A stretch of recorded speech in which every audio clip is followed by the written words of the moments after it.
Eu não fiz um teste antes da gravação. Eu espero que vocês estejam me ouvindo. Eu estou gravando com meu celular e espero que possam me ver também e ver aqui o quadro onde eu coloquei como funciona o nosso trabalho médico. Então, quando você chega para uma consulta, a primeira parte da consulta é anamnese.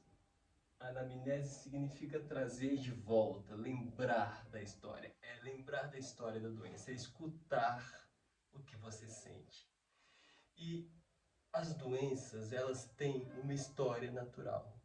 E só pela descrição da doença, 70% dos diagnósticos são feitos a partir disso, a partir da descrição e as perguntas orientadas que nós fazemos.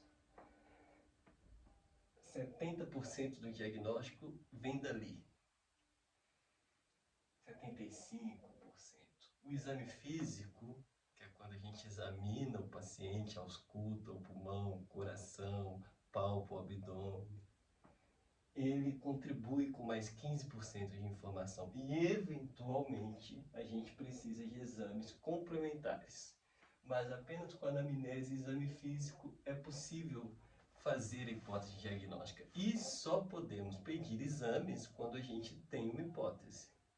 Porque o exame, ele é complementar, ele serve para confirmar ou descartar a hipótese que você criou, né? Que você elaborou, que você chegou. Acontece que a população, por alguma razão, sente a necessidade e entende e tem a percepção de que o exame é que mostra o que a pessoa tem, quando não é verdade. E uma questão ainda mais crucial, relação à demanda e oferta. A demanda cresce, a oferta cresce em menor escala.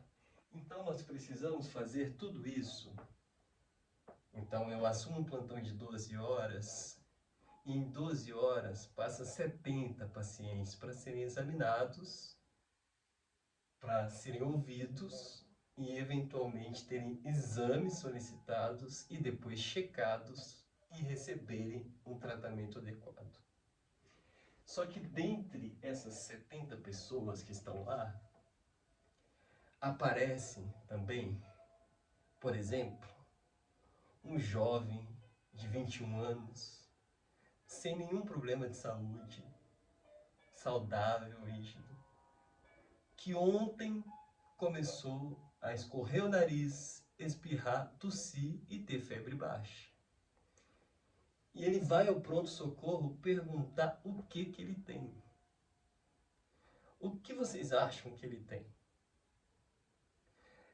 Será que é uma coisa grave? Será que eu preciso examinar esse paciente da cabeça aos pés para falar para ele que ele está gripado ou resfriado? E que com um dia de sintomas, exame não vai mostrar nada? E o que nós precisamos fazer é manejar os sintomas para ele ficar bem até que passe o período da doença, sendo que todo ano a pessoa gripa e não tem autonomia para entender quando está gripado e ter autonomia de saber tomar um remédio que controla dor e febre. Esse tipo de autonomia é essencial para a sustentabilidade do sistema. Porque quando este doente vai para a sala de espera do pronto-socorro, ele assenta ao lado de uma senhora de 80 anos com insuficiência cardíaca, que não está gripada, mas que depois de sentar do lado dele, ela fica gripada e descompensa a insuficiência cardíaca e morre. Entende como o sistema de saúde, se ele não for bem usado, ele é uma catástrofe, ele faz mal. E o primeiro mandamento de Hipócrates é primo non nocere, primeiro, não fazer mal. Então, nós precisamos reduzir essa demanda desnecessária, ao invés de focar neste aumento absurdo de oferta, abrindo faculdades de medicina em tudo quanto é canto, colocando no mercado milhares, 30 mil médicos por ano no mercado. Não existe um controle da qualidade da formação desses médicos.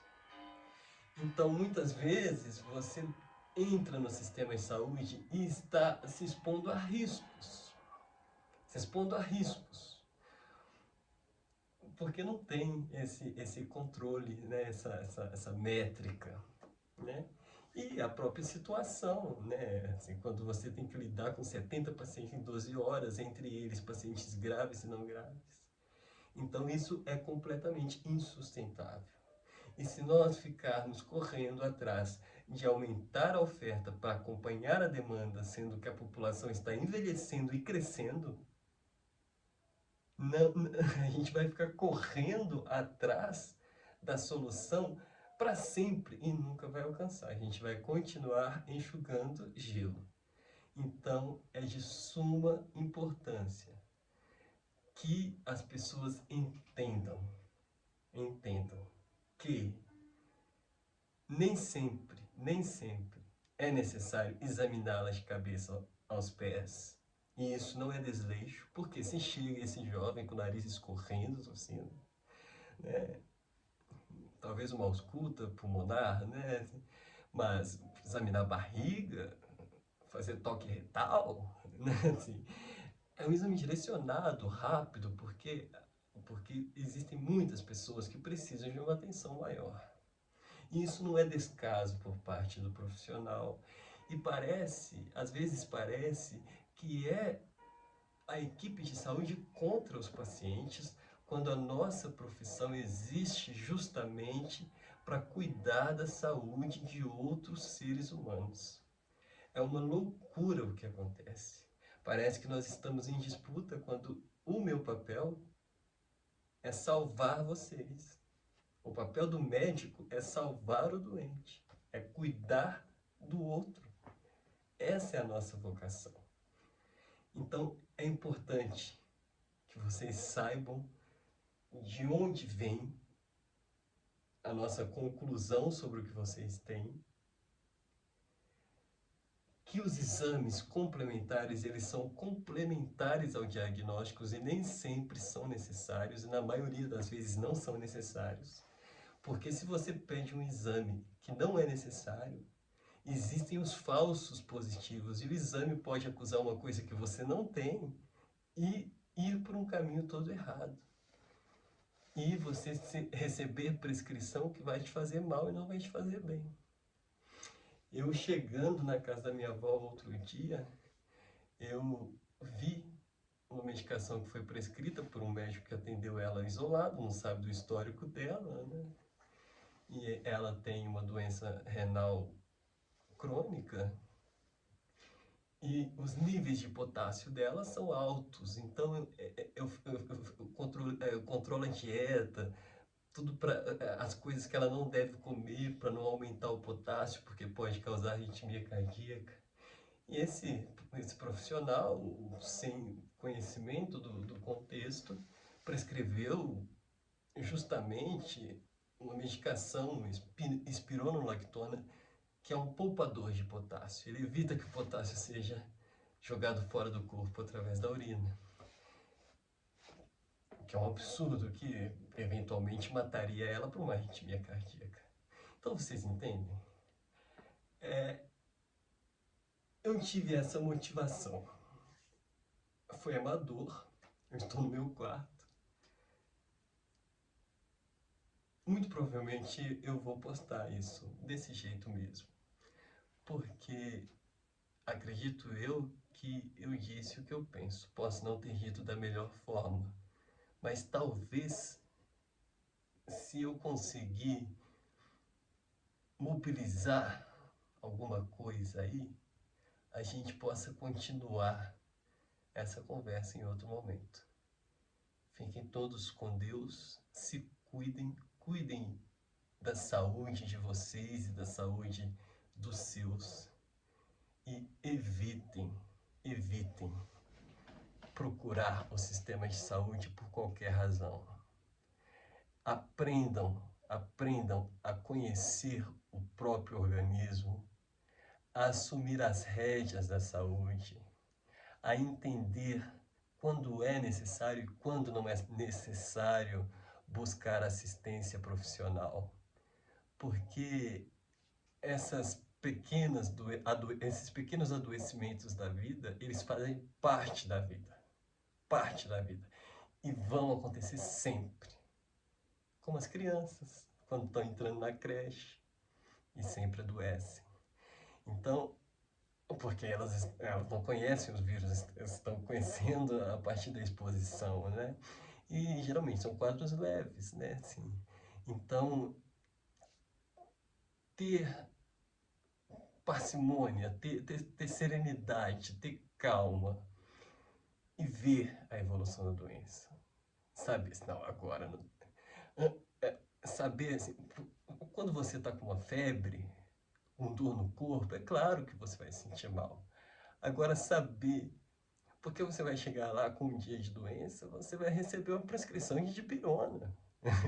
Porque não dá ainda para eu, com um dia de história, com sintomas inespecíficos, o que a gente pode fazer é tratar os sintomas, e isso você poderia fazer em casa, se você for bem informado. Isso precisa ser discutido de uma forma melhor, e as pessoas precisam estar mais preparadas para cuidarem da própria saúde, né? Assim, e terem autonomia. Porque existe a doença e existe o sentir-se doente.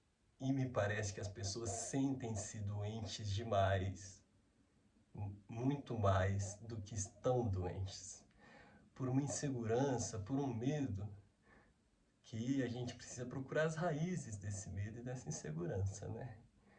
Mas essa briga, essa balbúrdia, essa confusão que acontece nos prontos-socorros, principalmente do Sistema Único de Saúde, que, por mais que seja criticado, faz um trabalho maravilhoso, muito mais do que poderia com os recursos de que dispõe, né? Faz coisas maravilhosas.